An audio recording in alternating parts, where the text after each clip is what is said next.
Story 1. Driving late at night always has a way of magnifying every little sound, every flicker of light, and every shadow that crosses the road. There's something about empty highways that makes your mind fill in gaps that aren't really there. And I've learned that the darkness outside the windshield can feel heavier than it actually is. I was on I-76, heading west out of Denver, just cruising along at about 70 miles per hour, trying to get home after a long day. The road was mostly empty except for the occasional semi in the distance, and the hum of my own engine was the only real company I had. The sky was clear, the stars faint above, and the horizon stretched out in that long, flat way that makes you feel small. It started subtly. At first, I thought it was just a trick of the headlights, or maybe dust drifting from some construction up ahead. But then I noticed a massive cloud rising on the road in front of me. At first, it looked like a dust storm, except it didn't behave like one. It was too solid, too thick, almost like a wall of dirt suspended in the air, at least 20 feet wide and 10 feet tall. I scanned for vehicles, thinking maybe a truck had dumped a load of gravel, but there wasn't anything out there. No truck, no trailer, nothing that could have created it. The cloud moved unnaturally fast, coming straight at me, and my stomach dropped. I had nowhere to swerve. The lanes on that stretch of highway were narrow, the shoulder minimal, and behind me, the road was open with nothing to slow me down if I panicked. My mind raced. I thought maybe it was debris from an overpass or a gust of wind picking up construction material, but the more I looked, the less sense it made. There wasn't anything on the road that could account for it, and the cloud wasn't scattering like dust normally would. It had a weight to it, like it carried itself toward me with purpose. With no other option, I slowed down and braced myself. I hit the windshield washers preemptively, hoping I could at least see through it when the cloud hit. The moment it struck, it was nothing like I expected. It wasn't dirt. The sound was deafening, a wet, slapping crash that reverberated through the cab of my truck and made me flinch. I slammed on the brakes, my heart pounding, and tried to clear the windshield, but it was coated in something thick and slimy. Whatever it was, it left streaks and smears, like someone had thrown a bucket of wet guts directly at me. I couldn't see the road. I could only hear the wind rushing past, the squelching sound of it hitting the truck, and my own breathing. I stopped on the shoulder as soon as I could, shaking, hands gripping the wheel. I could hear the sludge dripping from the hood, the tires spinning slightly on the asphalt as the remnants of the cloud settled. I squinted at the road ahead, trying to make sense of what had just happened, but the highway was empty, eerily quiet, and completely normal except for the mess covering my truck. My first thought was that it was some kind of accident, maybe a truck dumping livestock waste or industrial refuse, but there hadn't been any vehicle to create it, and I had a clear view for miles. It hadn't come from the road itself. I got out to inspect, my boots squishing on the asphalt as I moved to the front. The smell hit me immediately, not like dirt, not like mud, but something raw, almost organic. My mind scrambled for a rational explanation. Maybe a bird or a large animal had been hit by something and exploded midair, though that made little sense. It was too uniform, too thick to be just a messy carcass. I checked around the truck, the shoulder, the lanes beside me. Nothing else had been affected. It was as if whatever hit me had only targeted the windshield, the hood, and me inside the truck. I climbed back in, hands trembling, and drove slowly the rest of the way home, constantly checking my mirrors. Every shadow along the roadside made me flinch. I kept telling myself it had to be something explainable, some natural or human-made event. Maybe the wind had picked up debris in a perfect way. Maybe a maintenance crew was cleaning the highway, and I just got unlucky. But the weight of the cloud, the sound of it hitting the truck, and the texture of what covered the windshield didn't fit any of that. It was deliberate, almost intelligent in how it arrived and struck. For days afterward, I kept replaying it in my head. I thought about stopping and checking the area more thoroughly, but something about that stretch of highway at night didn't feel right. Every time I drove it again, I felt like the air was thicker, like the dark carried memory. I couldn't shake the sense that whatever it was had been waiting for me, had watched me approach, and had chosen the exact moment to strike. I tried to rationalize it, tried to tell myself I was overreacting, that it was just a combination of fatigue, darkness, and imagination. But the physical evidence, the mess on my truck, the smell, the sound, couldn't be explained by imagination. I've driven a lot of highways in the middle of the night since then. I've seen odd shapes in the fog, fleeting glances of shadows moving where nothing should be, and moments where the road seems alive with movement that isn't there. But nothing comes close to that massive cloud on I-76, coming at me like it had a will of its own. Even now, years later, when I think about late-night drives, I feel the memory of that wall of sludge, the impact on the windshield, the deafening sound, and the way my heart felt like it had jumped into my throat. I don't know if it was some kind of natural phenomenon I've never heard of, a freak accident, or something that defies explanation entirely. All I know is that it happened, and I can still feel it when I close my eyes. The weight of the cloud, the smell, the wet slap against the glass, and the awareness that whatever it wasn't human, it wasn't normal, and it wasn't entirely of this world. Driving at night after that, I never felt fully safe on that stretch of I-76 again, and I never will. Story 2. Driving alone at 3 a.m. has a way of making every stretch of highway feel endless, like the asphalt is pulling you forward into some unknown, empty space. I was heading out of Las Vegas trying to clear my head after a long shift, when I noticed a few black SUVs up ahead. At first, I thought they were just locals heading somewhere in the night, but there was something about how they moved together that felt unnatural. They weren't just driving in the same direction. They were traveling in formation, almost like they had coordinated themselves. My curiosity got the better of me, so I stayed behind them, keeping a safe distance. For the better part of an hour, I followed those SUVs. They stuck close together, moving steadily along the highway at a speed just above the limit. I kept glancing at the plates as I passed, and my stomach did a slow, creeping flip when I realized the numbers were unusual. Each one had a single-digit Nevada plate, 1, 2, 3. I thought maybe it was a coincidence, a special registration or a promotional thing for some company, but the more I looked, the less sense it made. They all had tinted windows so I couldn't see inside, and there were no markings or logos, just pure black SUVs with plates that didn't seem ordinary. The desert around the highway was empty. There were no lights from houses, no signs of other traffic, nothing but the faint glow from the city behind me and the headlights of those SUVs in front. The wind hummed along the road, and the faint smell of desert dust filled the cab of my car. Every few minutes, I would see a flicker in my rearview mirror, shadows stretching across the lane behind me, and I could feel the tension rising. It was one of those situations where you're not sure if you're scared or just imagining danger, but my instincts were screaming that something was off. Then, without warning, all 3 SUVs pulled off the highway. There wasn't a mile marker, a side road, or even a cactus that would indicate a path. It was just dirt, a rough patch that cut away from the asphalt into the empty desert. They turned sharply, kicking up dust, and vanished from the highway. What unsettled me most was that as soon as they were off the road, all their lights went out simultaneously. Just like that, the night swallowed them whole. It was impossible to see where they went, and the dust cloud they left behind lingered in the air for what felt like a long time, like the desert itself was holding its breath. I hesitated for a moment, heart hammering, trying to process what I had just seen. I didn't slow down, didn't pull off after them. My instincts were screaming that following them was a bad idea, that whatever they were doing in the desert wasn't meant to be seen. The silence afterward was heavy. There were no sounds of engines, no movement, nothing except the desert wind and the soft hum of my own tires on the asphalt.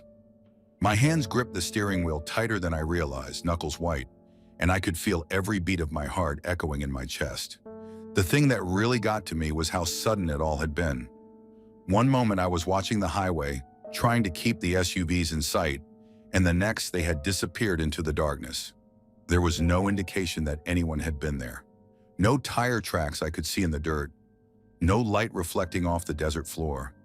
Just the empty road stretching ahead. My mind ran through possibilities. Some sort of secret military convoy, high-level government operation, maybe a movie shoot. But nothing seemed to fit. The plates were real, yet so strange.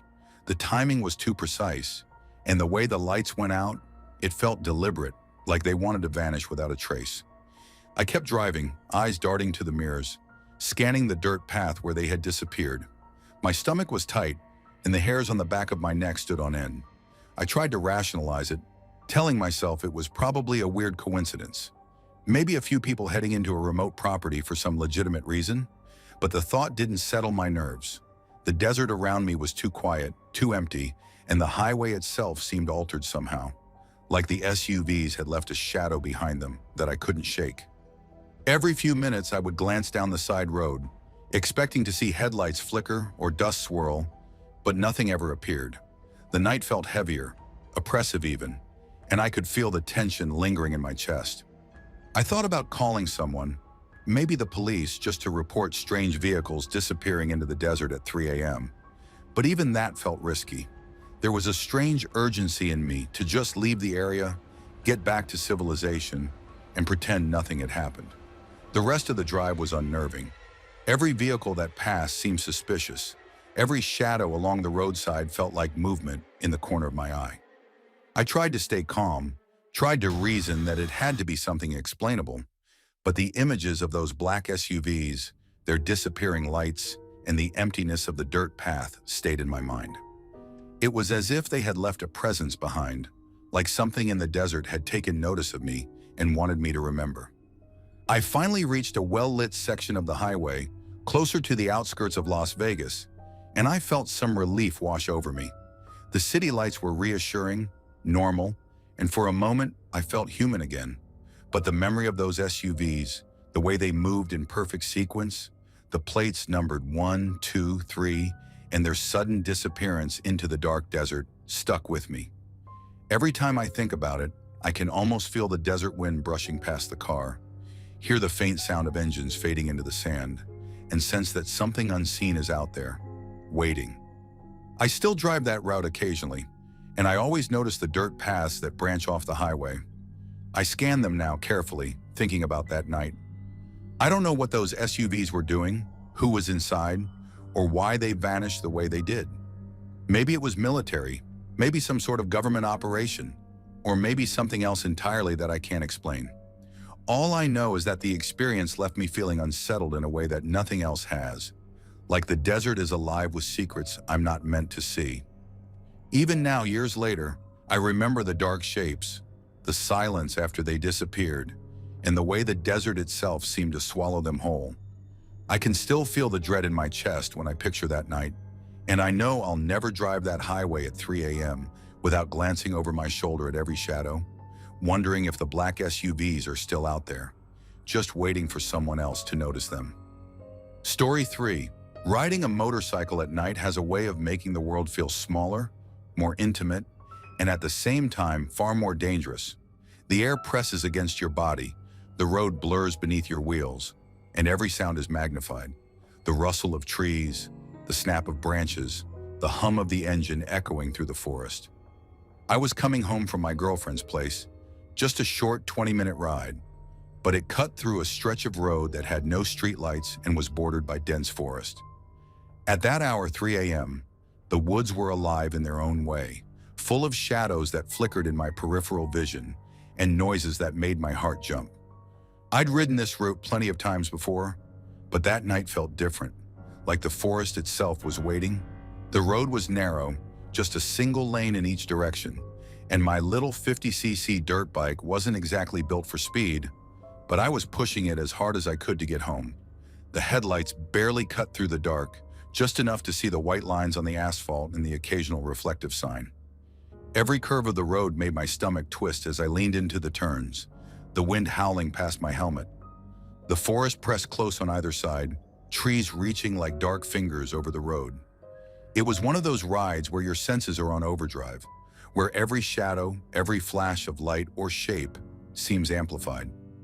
I remember thinking I'd seen something move along the side of the road, a blur that could have been a deer or a bush swaying in the wind. My brain tried to rationalize it immediately.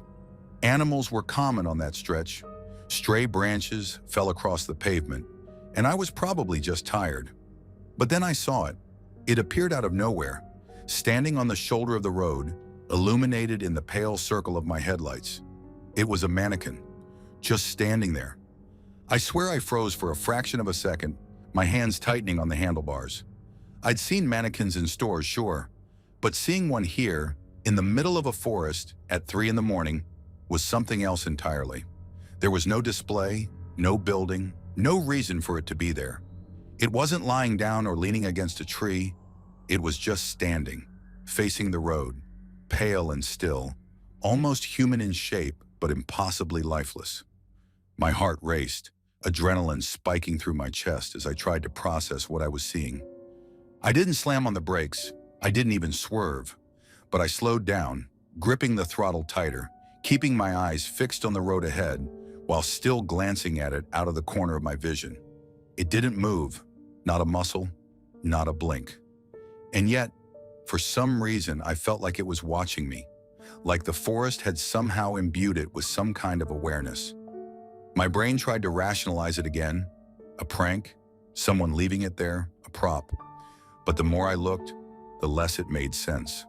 There was no sign of a vehicle, no footprints, nothing to suggest someone had been there. It had just appeared, fully formed, in the dark. I passed it at around 60 kilometers per hour, feeling a rush of air that made me shiver, and my headlights briefly illuminated every detail. The pale, featureless face, the stiff limbs, the unnatural posture. It was perfect in its stillness, yet it made my stomach churn. Once I had ridden past it, I looked over my shoulder, expecting to see it topple over, vanish into the trees, or someone stepping out laughing. But it was gone, just vanished. No rustling, no sound, no indication that it had ever been there at all. After that, the rest of the ride felt impossibly long. Every shadow in the forest seemed alive. Every rustle of leaves or snap of a branch sent my heart racing. I kept thinking about that mannequin, about how it had appeared and disappeared without warning. My mind kept running through explanations. Maybe I'd misjudged a tree stump, maybe a scarecrow someone had placed for some reason. But the shape, the height, the way it had stood fully upright, nothing fit. And the timing, at 3 in the morning, on a road with no lights, made it impossible to shake the feeling that it had been waiting. I finally made it home, parked the bike, and sat there for a long time, trying to calm my shaking hands and chest. Every time I closed my eyes, I saw it again, standing there in the pale light of my headlights, watching me pass. I tried to rationalize it. Maybe I was just tired. Maybe my brain had created it out of fear. But even now, years later, I remember the feeling of presence, the sense that the mannequin had some kind of awareness, even if I couldn't explain it. I never rode that road at night again without looking over my shoulder at every shadow. Even during the day, the forest feels different. The trees cast longer, sharper shadows. The underbrush seems to twist in ways that shouldn't be possible. And my brain always searches for that figure just beyond the light. I've told friends about it, and they all laugh, say I imagined it, or that it was a prank. But the fear, the sudden shock of seeing something so out of place, and the way it disappeared as soon as I passed, left a mark. Sometimes I think about it while riding other roads at night, thinking about how vulnerable I was on that tiny 50cc bike, exposed to the dark, with nothing to protect me from whatever might be waiting in the shadows. The road felt alive that night, like the forest had been holding its breath until I passed, and the mannequin had been its sentinel, standing there just long enough to make me feel it. I still get chills thinking about how it appeared and disappeared without a trace, how my headlights caught it perfectly for a split second, and how quickly it vanished like it had never been there. I haven't seen anything like it since, but that stretch of forest has a permanent imprint in my mind. Every ride, every shadow, every rustling of leaves reminds me that something weird happened there, something that doesn't have a simple explanation. And every time I close my eyes at night, I can still picture it, standing naked in the dark, perfectly still, watching, waiting, and knowing I'll never forget it. Story 4. Late night drives have always felt different from daytime ones. There's a sense that the road isn't just a strip of asphalt, but a long, empty vein stretching through nowhere, carrying you somewhere between reality and your own imagination. I was commuting back to DC from a weekend in Virginia Beach, having spent the weekend bouncing around between friends' houses and random get-togethers. It was Sunday night, past midnight, and I had to make it home in time to get a decent sleep before my late afternoon Monday shift. I hadn't been drinking, hadn't touched any substances, and I was fully alert. Everything was ordinary, or at least it felt that way. The stretch of highway I was on was the kind that makes you feel completely isolated. Between Roanoke and DC, there are long, empty roads that twist through forests and low hills, with no streetlights and hardly any traffic. I had been cruising in the left lane for over an hour, the fog thickening slightly, the damp air clinging to the windshield, my music up loud enough to drown the silence, but soft enough to let me hear the engine hum. Occasionally, I'd see the reflectors on the side of the road, but for the most part, it was just me in the dark stretching into infinity. There hadn't been another car for what felt like forever. No headlights, no taillights, nothing. Then out of nowhere, something appeared to my left. At first, I didn't register it properly. There was a German Shepherd in the passenger seat of a car beside me. Its head was pressed against the window, barking furiously. I had a good look at it, the shape of its snout, the angle of its ears, the way its chest heaved with each bark. But my brain didn't immediately click with what I was seeing. The glow of the instrument panel inside the car made it almost bluish, otherworldly. The barking was frantic, insistent, and somehow impossible. I thought maybe it was some kind of emergency vehicle, but the car's outline was vague, the color hard to distinguish, and the more I looked, the less sense it made. I was doing well over 90 in a 75, and the realization hit me in a wave of adrenaline. That wasn't just a dog in a car, it was a police car. A Crown Victoria, with the light bar visible above, the dog inside the vehicle like some kind of sentry. My body tensed instantly. I began to slow down, foot easing off the accelerator, flipping on my signal to move right. That's when panic struck fully. There was no shoulder on the left side of the highway, no space to pull over, no safety margin at all. My mind scrambled to reconcile what I'd just seen with the reality of the road, and I looked back toward the left lane to check if the car was still there. It wasn't. Completely gone. No lights, no sound, no trace. The highway stretched empty on both sides, fog and damp reflecting my headlights like a mirror, and there was nothing.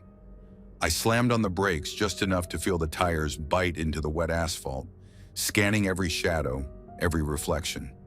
The forest alongside the road looked as empty as it had for the last hour, but the hair on my arms was standing straight up. Every instinct screamed that something had just disappeared in a way that shouldn't be possible. I stopped, engine running, light bars on my own SUV cutting through the fog and the darkness. I grabbed my handheld spotlight and slowly swept the beams across the roadside. Wet grass, small rocks, uneven terrain, and not a single tire mark except mine. No other vehicle had passed by. No one could have pulled off and disappeared that fast, not without leaving a trace. The fog hung low, dense enough to distort the light, making every shadow deeper. Every tree trunk looked like a figure. My breathing was uneven. My mind tried to rationalize. Maybe I had misread the shadows. Maybe the fog played tricks on the lights. Maybe it was just exhaustion after a long weekend. But it wasn't just visual. There had been sound. The dogs barking, the engine, the metallic click of the light bar. All of that had been unmistakable, a clear presence next to me. And then, nothing. Silence so complete it pressed against my ears, the kind of quiet that makes the hair on your neck feel fragile, like something is skimming across it, unseen. I considered moving again, cautiously, heart hammering. I crept forward, taking care to keep my SUV centered, scanning the roadside with every extra light I had. Nothing moved.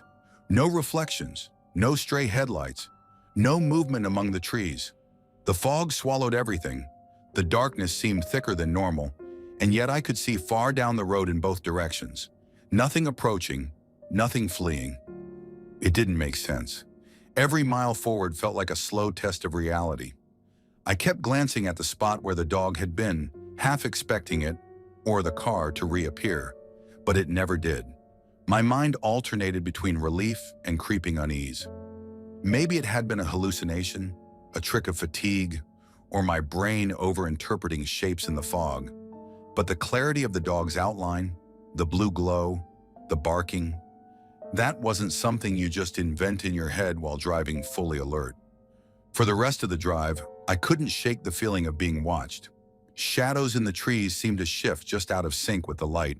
Occasional reflections on the wet asphalt made me glance over my shoulder. My pulse stayed elevated until I reached more populated areas closer to DC, where streetlights and other cars broke the isolation of the highway. Even then, the memory lingered. I replayed the scene in my mind, trying to convince myself of every logical explanation. A prankster in a vehicle I hadn't noticed, a hallucination, a dreamlike trick of the fog and headlights. I've driven that route many times before and since, late at night and early morning, but nothing has ever come close to that experience. No sudden flashes, no figures disappearing, no phantom presence on the roadside. I don't claim to know what I saw. All I know is that for a few seconds, there was a German Shepherd in a Crown Victoria right next to me, barking, real as anything in my peripheral vision, and then, poof, gone. Even years later, when I drive alone on empty roads at night, I think about that moment. The emptiness of the road, the fog, the isolated stretches where sound carries too far and light doesn't reach. It all feels charged now. And for a few seconds on that Sunday night, I wasn't just alone on the highway. I was sharing it with something I can't explain. Something that existed just long enough to make my skin crawl and vanish before I could ever understand it. Story 5. Driving alone at night has always carried a different kind of tension, especially when the roads are narrow, steep, and far from any town. I've spent a lot of time behind the wheel in remote areas, but nothing ever prepared me for the night I was hauling logs in northern Idaho, coming down from the Coeur d'Alene area during a snowy winter. The snow was falling thick, coating the road and trees in a white haze, and everything else, the sky, the hills, seemed swallowed by darkness. The truck itself felt heavy, the logs rattling slightly as I moved slowly toward the switchbacks. There's a strange feeling you get when you're alone in those conditions, where every sound echoes and every shadow looks like it might move. That night, my entire body felt like it was on alert, every hair standing on end, and I couldn't shake the sense that something unseen was watching me. Before heading down the steep grade, I stopped to put on the chains for the tires. The wind was gusting, sharp and cold, slicing across my face, and the silence was almost deafening between the swish of snow on the cab. As I tightened the chains, I couldn't shake this odd sensation that I wasn't alone. It was more than a feeling of being watched. It was heavy, almost physical, like the air itself was pressing down on me. I had done this route dozens of times, but this time every instinct was screaming that something was wrong. I checked the mirrors, scanned the tree line along the embankment, but saw nothing. Still, I felt eyes on me, waiting for me to start down the mountain. Finally, I began the descent, moving carefully around each hairpin turn, the truck sliding slightly on the icy patches, chains crunching against the tires. The headlights only cut through a few feet of the snowstorm ahead, leaving the rest shrouded in near-complete darkness. That's when I saw it, a large figure standing on a 20-foot embankment to the side of the road. I froze for a second, my hands gripping the wheel tighter. It wasn't moving like a person. The shoulders alone looked massive, almost as tall as the cab of my truck, broad and unnatural. For a moment, I thought I was seeing a bear, or maybe a shadow distorted by the snow. Then it moved. In a single bound, it leaped down from the embankment and landed across the snowy slope with a speed and grace that didn't belong to any human or animal I had ever seen. My heart felt like it had stopped, and I slammed on the brakes for a second before forcing myself to keep moving. The figure wasn't done. It bounded again, over to the other side of the embankment, keeping pace with me in a way that defied everything I thought about nature. The snow kicked up beneath it, and I could see the outline clearly, black against the white, impossibly large, moving with intent. At the time, my mind tried to rationalize. I thought maybe it was a Sasquatch. Those old legends in the area always circulated among drivers, hunters, and locals. But this felt different. It wasn't shy or hiding. It was deliberate, like it wanted me to see it. Every instinct screamed danger. I gripped the wheel, forcing my eyes on the road, my truck sliding slightly on the icy curves, and prayed I could make it down without losing control. The chains beneath me rattled and groaned, but they were my only anchor on the slick surface. I didn't dare stop, and I certainly didn't consider taking the chains off until I was far from that stretch of road. Every turn of the switchbacks made it worse. My headlights would catch it for a split second, then snow would obscure it again, and I'd glimpse its massive shoulders, the way it moved, the sheer unnatural presence that made my skin crawl. My imagination tried to explain it. Maybe it was a tree limb, maybe a trick of the headlights, but nothing fit what I had actually seen. It was too coordinated, too solid, too fast to be just a shadow. I forced my breathing to slow, my heart to settle, telling myself to concentrate on the road, but every second felt like a countdown toward disaster. By the time I reached the base of the mountain, the figure disappeared. The snowstorm and darkness seemed to swallow it whole, and my relief was instant and overwhelming. I didn't stop to take the chains off immediately, continuing down to a safer, flatter stretch of road before finally loosening them. Even then, my hands shook, and I kept glancing in the mirrors, half expecting it to appear behind the cab, bounding toward me again. That night left me shaken in a way I hadn't expected. I've driven through snowstorms, isolated mountain passes, and late-night highways countless times, but nothing else ever carried the same oppressive weight. The sight of that figure, the way it moved, and the certainty that it had been there to influence my path haunted me for weeks.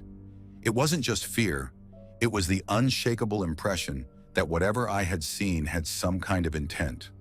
Looking back, I don't know if it was a creature from legend, some unexplained entity, or just a perfect storm of fatigue, stress, and shadows on snow. But I know what I saw, and I know how it made me feel. Even now, I avoid that stretch of road when I can. Driving through remote areas at night doesn't scare me anymore in general, but that section of Idaho sticks in my memory. I think about the embankment, the snow, the headlights cutting through the white haze, and I can still feel the weight of being watched. I don't talk about it much. Most people would dismiss it as fatigue or imagination. Maybe that's what it was. Maybe it wasn't. All I know is that night on the mountain, for those few terrifying moments, I was utterly aware that something was out there, and it wasn't friendly. The rest of my career hauling logs didn't prepare me for that night. Nothing did. And to this day, whenever I'm alone in a vehicle on a dark, remote road, I remember the figure on the embankment, the way it moved, the way it seemed to know me, and the way my gut told me to get the hell out of there. Story 6. Late night driving always has a way of messing with your head. Everything looks sharper, the lines on the road seem too bright, and shadows creep in places you never noticed during the day. I was heading south on E75 in Ohio one winter night, alone in my car, trying to get back from visiting family. The interstate was quiet, the kind of empty that makes your own headlights feel like the only light in the world. Snow was starting to dust the shoulders, and the glow from the few street lamps looked like little suns scattered across the asphalt. I always like driving at night because it's peaceful, but that night it would turn into something else entirely. I remember approaching an on-ramp that merged onto I-75 North. From my vantage point, I saw a small car, probably a compact like a Cobalt, moving toward the ramp. At first it seemed normal. The driver was trying to merge, slowing slightly to fit in with the sparse traffic. But then the car lost control in a way that made my stomach twist. The vehicle slipped sideways, tires screeching, and it fell at least 6 feet off the edge of the ramp. I swear it hung in the air for a moment before hitting the shoulder of the interstate. My heart stopped as I watched it land perfectly on all 4 wheels, the car spinning a full 360 degrees. I slammed on my brakes and pulled closer to the shoulder, gripping the steering wheel like it would anchor me if my mind tried to float away. The car wasn't damaged, at least not visibly. The driver didn't even flinch. They immediately straightened the car and merged into the lane like nothing had happened. I sat there frozen for what felt like minutes, trying to convince myself it was just some skilled maneuvering, or maybe an illusion caused by the way the ramp bent in the darkness. But nothing in my life had prepared me for what I saw. It was impossible, and every instinct screamed that I hadn't just witnessed reality. The CB radio in my car was going off in a frenzy. Other truckers were shouting, all of them trying to confirm what they had seen. Their voices overlapped, panicked and incredulous, asking if anyone else saw the same thing, trying to make sense of it. I had it on but hadn't used it much before. It felt like everyone in the surrounding area had simultaneously witnessed the same impossible event. The car had fallen, spun, and merged without a scratch or a single swerve. It defied every law of physics I knew. As I continued south, my mind refused to calm down. Every time I glanced in the rearview mirror, I half expected the car to be behind me, as if it had reappeared to prove it was real. But nothing followed. The road stretched empty, the snow crunching under my tires and the streetlights flickering as I drove. I kept thinking about the physics, the fall, the spin, the smooth merge. The driver had to have hit something, yet the car looked brand new, as if it had skipped that moment in time entirely. I pulled off at the next rest area to process it. My hands were shaking, and I was replaying it over and over in my head. I tried to come up with rational explanations. Maybe it was black ice. Maybe the angle made it look like a 6-foot drop when it was only a few inches. Maybe I was hallucinating because of fatigue. But when I listened to the CB radio recording I had left on, I could hear other voices confirming the same impossible details. The sideways fall, the spin, the perfect landing. Multiple witnesses couldn't all be imagining the same physics-defying stunt. The rest of the night, every car I passed on the interstate made me jump. I kept expecting to see that same compact car pop out of nowhere, doing some other impossible maneuver. My nerves were raw, and every shadow in the headlights seemed to hide something. I called a friend as soon as I could safely pull over to describe it, and even in the daylight hours, my hands shook while recounting the story. They tried to chalk it up to adrenaline or overactive imagination, but I could feel in my bones that what I saw wasn't something ordinary. Weeks later, I told some coworkers about it. At first they laughed, said I must have been tired or seeing things in the snow glare. But a couple of them had been driving the same stretch around the same time and admitted they remembered hearing CB chatter about a car that had fallen and spun in the exact same way. No accidents were officially reported on that ramp that night, and there were no police records of a vehicle losing control. It was as if the event had happened outside the laws that govern the rest of the world. Even months later, I can't stop thinking about it. I replay the scene in my head, the car slipping off the ramp, the suspension of the fall, the rotation, and the seamless merge back into traffic. It felt like I had seen a glitch in reality, something that shouldn't have been possible. The night, the interstate, the snow, and the lights all combined to make a moment that was real, yet utterly inexplicable. Driving south on a 75 again, I still tense up near that ramp. Even in daylight, it looks ordinary, like any other merging onto a highway. But I know what I saw, and I know how the CB radio erupted with disbelief at the same instant I witnessed it. Something about that night feels like it existed out of time, a fleeting tear in reality that let me glimpse something impossible. I've told people about it online, tried to get explanations from physics, from other drivers, from anyone who might understand. No one has a reasonable answer. Sometimes late at night when I drive alone, I imagine that compact car sliding sideways down an invisible edge, spinning perfectly on all four wheels before disappearing into the next stretch of highway. I see it in my rearview mirror, and even though I know it's just my imagination, it sends chills down my spine. I don't know if it was paranormal, a trick of perception, or something else entirely, but that night on I-75 changed how I see driving alone at night. The world felt less predictable, less anchored, and for a moment, almost entirely uncanny. Even now, years later, I remember every detail. The fall, the spin, the merge. I can't rationalize it away. The road seems normal, the lights seem normal, and yet that impossible event lives in my memory, a quiet reminder that sometimes, even on the most ordinary stretches of highway, something can happen that defies explanation, leaving you questioning everything you thought you knew about the world. Story 7. Driving alone at night always feels different. It's not just the lack of light, it's the way the world shrinks down to the strip of asphalt beneath you, the reflection of your headlights on the mirrors, and the faint hum of the engine. When I had to make a trip from Laredo, Texas to Baton Rouge, Louisiana, I didn't think much about it. I left late, around 2 a.m., hoping the traffic would be light, and it was, for the most part. The highway outside Laredo stretches for miles without any buildings or signs of civilization. For about 50 miles, it's just dark pavement and occasional road markers, with nothing to break the monotony. That kind of isolation always makes me hyper-aware of everything. Every reflection in the rear view, every sound of tires on asphalt, every sudden movement in my peripheral vision. I was driving my Ford van, cruising steadily in the right lane, approaching a long, slow-moving truck. It was the type of vehicle that seemed to swallow light, its silhouette solid and imposing, even in the headlights.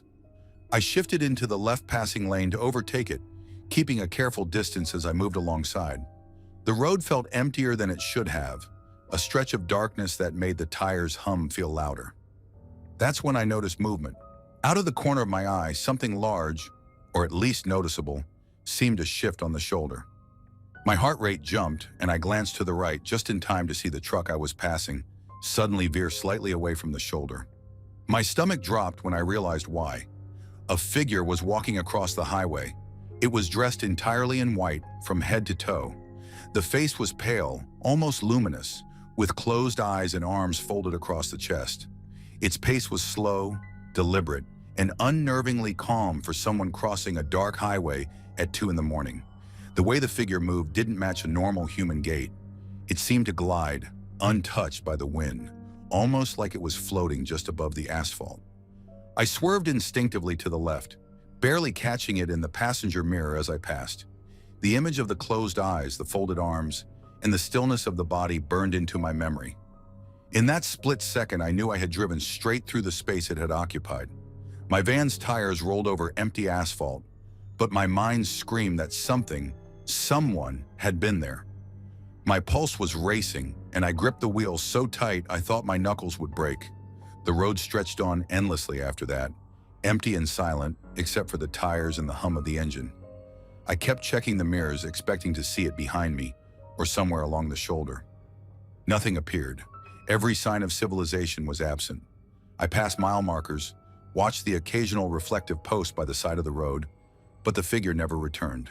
The experience left me in a state of hypervigilance. Every shadow in the headlight beams looked like it could be the same figure returning. The longer I drove, the heavier the tension in my chest became, and I realized how isolated I truly was. There was no one to stop by, no one to call, no explanation ready to hand. The weirdness didn't end there. The rest of the highway seemed almost distorted after that encounter. My headlights felt sharper, illuminating details I hadn't noticed before. A twisted tree here, a mound of gravel there, shadows that seemed to stretch too far. At times, it felt like the road itself was slightly off, like the asphalt had warped just enough to make the experience disorienting. I kept telling myself it was just exhaustion, my eyes playing tricks on me in the dead of night, or maybe a reflection off the truck's side. But I know what I saw. I remember the figure too clearly, the closed eyes, the pale face, the folded arms. That was no trick of light or fatigue. By the time I reached a small stretch of road with some distant lights and occasional houses, I was shaking. My hands felt weak, even though I kept gripping the wheel tightly. I had to stop at the next gas station just to calm down and try to rationalize what had happened. I kept replaying the moment in my head, questioning if the figure had been real, if it was some kind of reflective illusion, or if it had been my own tired mind interpreting the shadows. But the image of the closed eyes and the serene, unblinking stare is something I've never been able to erase. For weeks after that night, I avoided driving alone at night on empty highways. Even daylight drives through isolated roads would make me tense, my mind always flashing back to that moment when I had swerved and barely avoided a figure I couldn't explain. Friends told me it was probably a hallucination, maybe a deer crossing the road or a trick of headlights on a reflective jacket. But I've never seen anyone wear white like that on a deserted highway, and the way it moved didn't match anything I've ever encountered. It wasn't a human walk. It wasn't a shadow. It wasn't natural. I've thought about it constantly over the years, trying to rationalize. Maybe it was someone walking on the road, drunk or sleepwalking, and the distance and timing just created the illusion. Maybe it was a trick of light and peripheral vision, an intersection of shadows that my tired mind interpreted as a figure. Maybe it was even a figment of sleep deprivation, a hallucination induced by the long drive and monotony of the night road. But I keep coming back to the same detail, the closed eyes. That isn't something the brain invents naturally in a hallucination or optical illusion. That detail is too vivid, too precise, and it has haunted me ever since. Story 8. I've done a lot of long-distance driving in my life, but there's one night that still sticks with me more vividly than any other. It was late, well past midnight, and I was driving along a stretch of rural highway that seemed to go on forever without any real landmarks. The road was mostly empty, dark except for the occasional reflection of my headlights on the lines and the signs. The kind of night where the isolation gets under your skin. You start noticing everything, every shadow, every ripple in the asphalt, every flicker in your peripheral vision. I wasn't tired, but I was hyper-aware, scanning the road ahead, waiting for any unexpected movement. Somewhere along that stretch, I noticed something strange. White spots, roughly the size of a foot across, scattered along the road. At first, I thought it was paint or debris from roadwork, but they were too evenly spaced, too precise. There were maybe 30 or 40 of them over the span of a mile, each one catching the headlights for a split second before disappearing behind me. I slowed down to get a better look, scanning both sides of the road, but there was nothing. No discarded trash, no road markers, nothing that could explain what I was seeing. My first instinct was to chalk it up to fatigue or my mind playing tricks on me. But the spots stayed in place even as I got closer. They weren't moving. They were just there, waiting for me to notice them. After a few minutes of that, my eyes caught something else ahead. There was a pickup truck pulled over on the side of the road. At first, I thought maybe someone had broken down or was changing a tire. But as I got closer, I noticed the back of the truck had a large cage attached. The door to the cage was wide open, swinging slightly as though it had been left that way for a while. I slowed my van to a crawl, watching carefully, but the cage was completely empty. There wasn't even a hint of an animal inside. The air felt heavier somehow, as if the darkness around the truck was denser than the rest of the highway. I couldn't tell if it was a trick of the headlights reflecting off the metal or something else, but it gave me pause. I passed the truck slowly, glancing in the mirrors to see if anyone was inside or if something would move. But the cage remained empty, quiet, uninhabited. The fact that the door was wide open didn't make sense. Usually cages like that are secured, whether they're used for transporting animals or for work purposes. Seeing it swinging in the wind, alone on a dark stretch of road, made my stomach tighten. I tried to reason with myself. Maybe the driver had let an animal out somewhere nearby. Maybe they had stopped for a minute and gone into the trees. None of it felt right, though. The emptiness didn't add up. Even as I drove past, I couldn't shake the feeling that someone, or something, had been standing there just a second ago. The way the door swayed slightly, the way the metal cage reflected the headlights like it was glinting at me. It all felt intentional. I told myself it was paranoia, that the long hours on the road were catching up with me. But the image of that cage, wide open, completely empty, stayed in my mind as I continued down the road. Then I started noticing the white spots again, but this time they felt connected to the truck. They stretched behind it, leading into the darkness, like someone had been marking a trail, or like whatever had been there had left an imprint of itself. I couldn't explain it rationally. I glanced in the rearview mirror, half expecting to see movement, to see the figure of an animal, a person, or even something I couldn't identify. But again, there was nothing. Just the empty road, the faint glow of the mile markers, and the highway stretching endlessly behind me. My heart started racing. I tried to focus on driving, on keeping a steady pace, but my attention kept snapping back to that truck.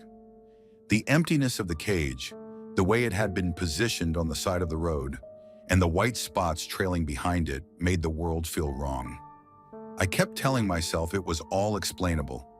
Maybe someone had been moving animals and let them out.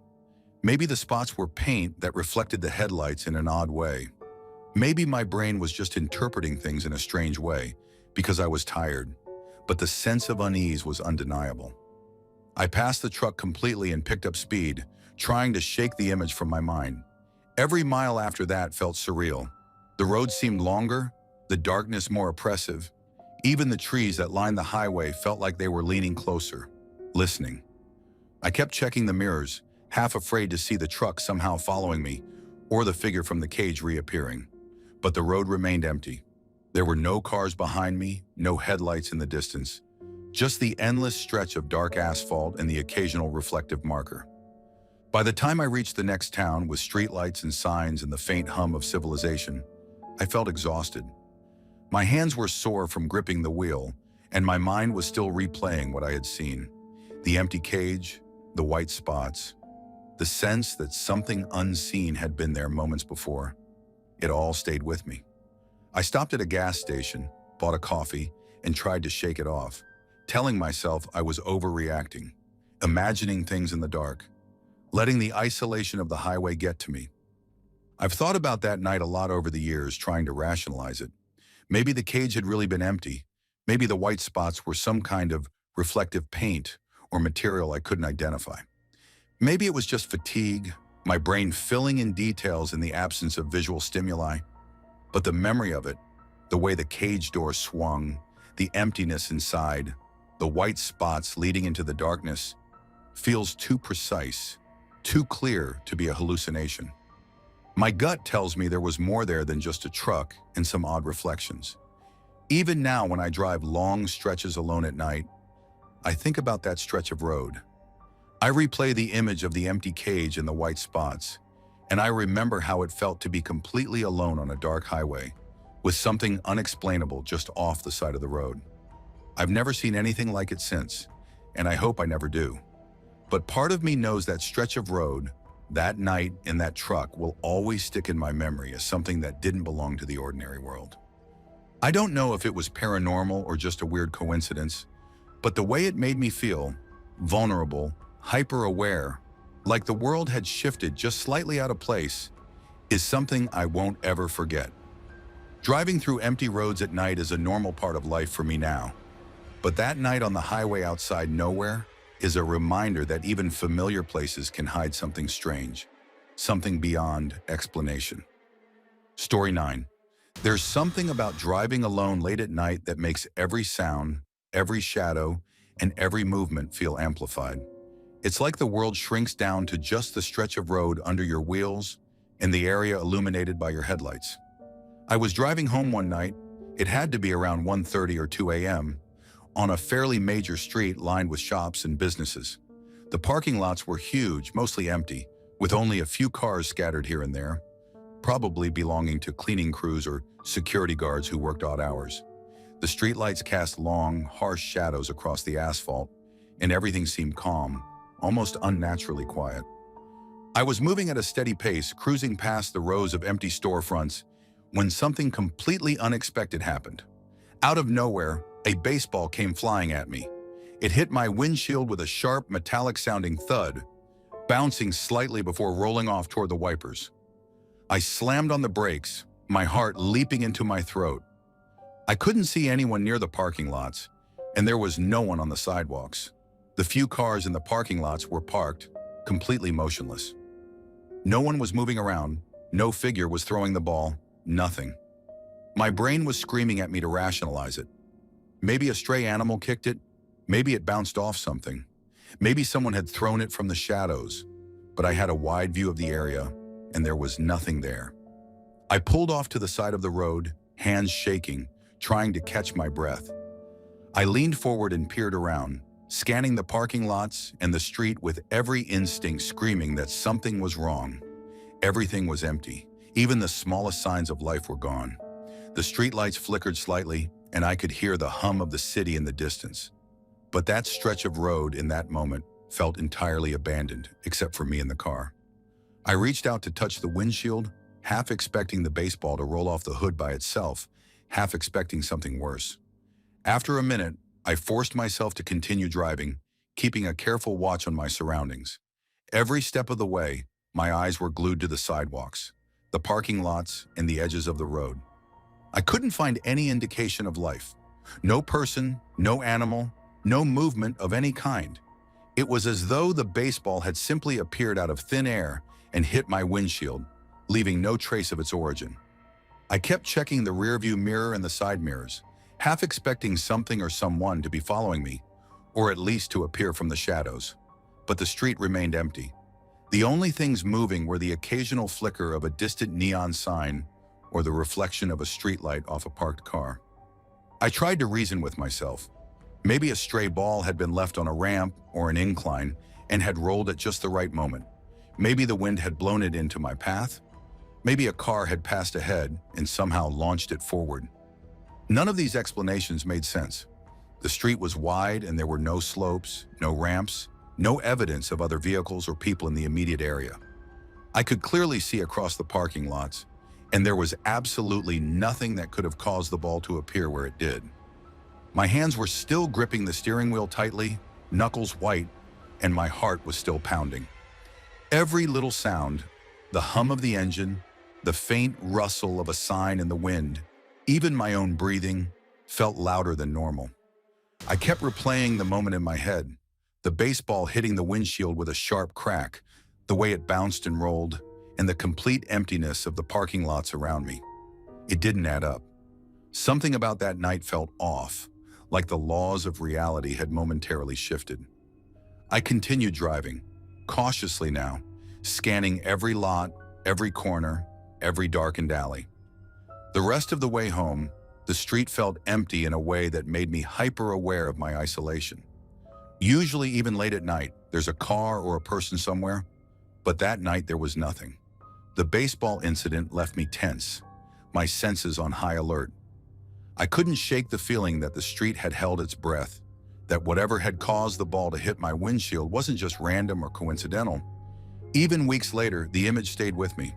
I could still see the baseball, bright white against the dark asphalt, rolling slightly before coming to a stop against the windshield wipers. I could still feel the sudden jolt of adrenaline, the confusion, the panic, and the almost surreal emptiness around me. I told myself I was overreacting, that maybe it was just a trick of the night, my mind filling in gaps with fear and expectation. But deep down, I knew that wasn't it. Driving late at night has never felt the same since. Whenever I pass that street now, my eyes instinctively scan the parking lots, looking for movement, for some sign of life. I find myself expecting the impossible, expecting to see something appear out of nowhere like it did that night. I've asked friends if they've ever had anything similar happen, and most laugh it off as a coincidence or imagination. I can't explain it. I didn't see anyone. I didn't see an animal.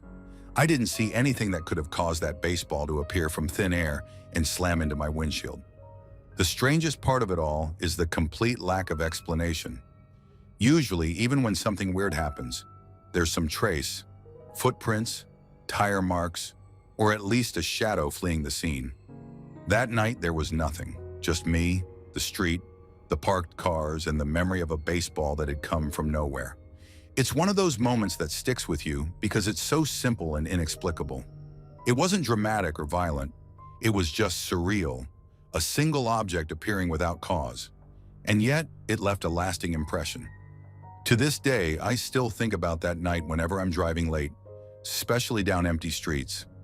I remember the streetlights casting long, flickering shadows, the eerie silence between the hum of distant traffic and the baseball bouncing against my windshield. I remember the emptiness around me, the parking lots, the dark windows of the shops, and the sensation that something I couldn't see had briefly entered my reality. I don't know if it was paranormal, a trick of light and perception, or something else entirely. But whatever it was, I know it was real. And it's one of the few times in my life I've felt the line between the ordinary world and something unexplainable blur completely. Even now, when I'm out driving late, I check my surroundings a little more carefully. The memory of that rogue baseball appearing out of nowhere in a deserted area still gives me chills. I'll never forget that night or the strange, empty street that made it feel like reality itself had paused just long enough for something impossible to happen. Story 10. Driving alone late at night has a way of amplifying every little sound and shadow. The road stretches on forever, dark and empty, and even the headlights seem too weak to illuminate the edges of the world. A few nights ago, I found myself on one of those roads in rural Tennessee. A country road so isolated, it felt like it had been cut out from the rest of the planet. There were fields on either side, rolling hills that disappeared into pitch black, and nothing else. No houses, no streetlights, nothing. The kind of place where you can feel your own heartbeat in your ears, and the silence presses down so hard it almost makes your chest hurt. I had been driving all day, tired from a flight the previous morning from Washington to Atlanta, and then the long drive north toward Indiana. By the time I was on this country stretch, I was exhausted, my eyelids heavy, every little bump in the road making me flinch. And then I saw it, a dog standing in the grass by the side of the road. Normally, a stray dog wouldn't bother me, but something was off. Its eyes didn't reflect my headlights the way they should, which immediately set off a wave of unease. There's a primal part of the brain that notices when animals act unnatural, and my gut screamed at me that this wasn't normal. Before I could react, it charged. The way it ran, low to the ground, teeth bared, made my stomach drop. It aimed for the tire of my trailer, snarling and snapping. I slammed on the brakes, heart pounding, praying I wouldn't hit it. I didn't, and in the same instant, it vanished. Just like that. 1 second it was lunging, the next, gone. No footprints, no trace, nothing. My pulse didn't slow for the next several miles. I kept glancing in the rearview mirror, scanning the fields for movement, but the darkness stayed absolute and silent. The road itself was unnerving. For miles, it twisted through hills with no traffic, no lights, and no sign of life. And then my truck started acting strange. First, the headlights flickered, then the dashboard dimmed and went dark for a few seconds. The radio cut out mid-broadcast. I tried to restart things to convince myself it was just electrical issues from long wear and old wiring, but nothing worked. It wasn't just flickering. It was like the entire vehicle was going offline at once. My hands gripped the wheel tighter, and I started scanning the road for anything, anyone, anything that could explain it. That's when I noticed a convoy of emergency-type vehicles up ahead. At first, I thought maybe there had been an accident, but as I got closer, I realized it was something else entirely. A flatbed semi was in the middle of the convoy, the kind of big rig that carries massive equipment. On the back, chained down and covered with tarps, was a huge circular object shaped like a saucer. It didn't look like anything that belonged on a highway. And somehow, even though I was driving past it, my truck seemed to react. The lights flickered wildly as I passed, and the radio cut completely for a moment, static filling the cabin like a wall of noise. Then almost 5 minutes later, after I had put distance between myself and the convoy, everything returned to normal. Lights on, radio working, truck stable. I couldn't explain it. I tried to rationalize the dog, the flickering, and the convoy. Maybe it was a stray that disappeared quickly. Maybe the electrical issues were a coincidence. Maybe the convoy carried experimental equipment that emitted EM fields. But something about the timing didn't sit right. And I kept thinking about the eyes of that dog, unlit in the darkness, and how it had disappeared as suddenly as it had appeared. There was a sense of intelligence in its movements, something deliberate, like it had been waiting for me to come down that road. Even now I can remember the look of that empty field, the way the hills rolled off into darkness. I think about how isolated that place was. No cell service, no other cars, no lights for miles, and how easy it would have been for someone to make a car stop in the middle of nowhere. I know people tell stories about those kinds of situations, travelers lured off roads, drivers ambushed. That thought kept me gripping the wheel for miles, every shadow outside seeming to twitch with intent. I wasn't sure if I had seen a ghost, some experiment, or just my imagination running wild, but the sense of danger was real. When I finally reached a town with lights, I pulled over to collect myself. The adrenaline was wearing off slowly, leaving a strange hollow feeling in my chest. The road behind me was just black, empty fields and hills stretching forever, and I couldn't shake the sense that something was still out there. Something that could appear, disappear, and affect my vehicle in ways that didn't make sense. It's the first time in my life I really felt like the night itself was alive, that it had a mind, and that I had walked straight into its attention without even realizing it.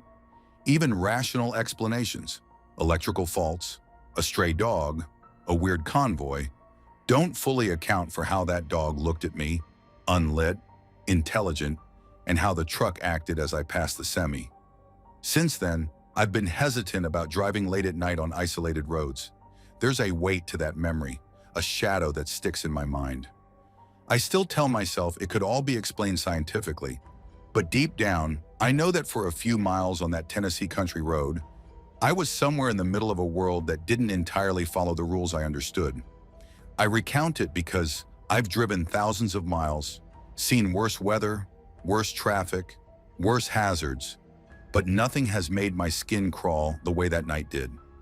The dog, the disappearing figure, the convoy, and the truck's electrical quirks combine into something that's not quite explainable.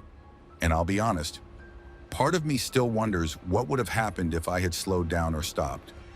Maybe it would have been nothing. Maybe something worse. I'll never find out, and I don't plan to. All I know is that for a single stretch of road, under a black sky, with the field stretching endlessly, I encountered something that doesn't make sense, and I walked away alone. But I didn't feel safe, and I haven't felt entirely comfortable driving on country roads at night since.